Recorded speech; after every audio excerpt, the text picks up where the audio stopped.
So ஒருத்தங்க ப்ரெக்னெண்ட்டாக இருக்காங்க. இப்போ என் பாப்பா நல்லா இருக்கா இல்லையான்றதை நான் எப்படி கண்டுபிடிக்கிறது? இது ஒரு அழகான கேள்வி கேட்டாங்க.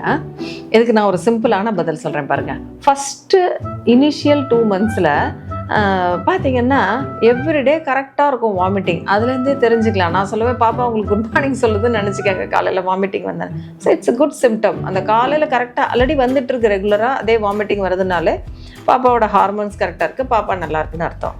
அடுத்தது பார்த்தீங்கன்னா ஒரு 5th month வரைக்கும் நமக்கு பாப்பாவோட மூமெண்ட்ஸ் தெரியாது. அப்போ ஸ்கேனில் தான் நமக்கு தெரியும். இந்த 5th month ஸ்கேனை ரொம்ப இம்பார்ட்டன்ட். அந்த ஸ்கேனில் பேபி எல்லாமே நல்லா இருக்குது அப்படின்னா நீங்கள் ஷுவராக இருக்கலாம் பேபி நல்லா இருக்குது, ஒன்றும் பிரச்சனை இல்லைன்றது. அதுக்கு அடுத்து 6th monthக்கு அப்புறம் பார்த்தீங்கன்னா நல்லா மூமெண்ட்ஸ் தெரிய ஆரம்பிக்கும். ஒரு நாளைக்கு குறைஞ்சது 10 மூமெண்ட் இருக்குது அப்படின்னாலே பேபி வந்து ஹெல்த்தியாக இருக்குது அப்படின்றத நீங்கள் புரிஞ்சுக்கலாம். அதே மாதிரி லாஸ்ட் 3 monthsல பாப்பாவோட எடை இன்க்ரீஸ் ஆகிறது சீராக இருக்குது, ப்ளஸ் பாப்பாவுடைய பனிக்கூட நீர் கரெக்டாக இருக்குது அப்படின்னா பாப்பா ஆரோக்கியமாக இருக்குது அப்படின்றத நம்ம தெரிஞ்சுக்கலாம். சப்போஸ் ஒரு சிலருக்கு வாமிட்டிங் இல்லைன்னா அவங்க பயப்பட வேண்டாம். பேபி வந்து ஸ்கேன்ல பார்க்கும்போது நல்லா இருக்கலாம். அவங்கவுங்க உடல்வாக பொறுத்து மாறுபடும்.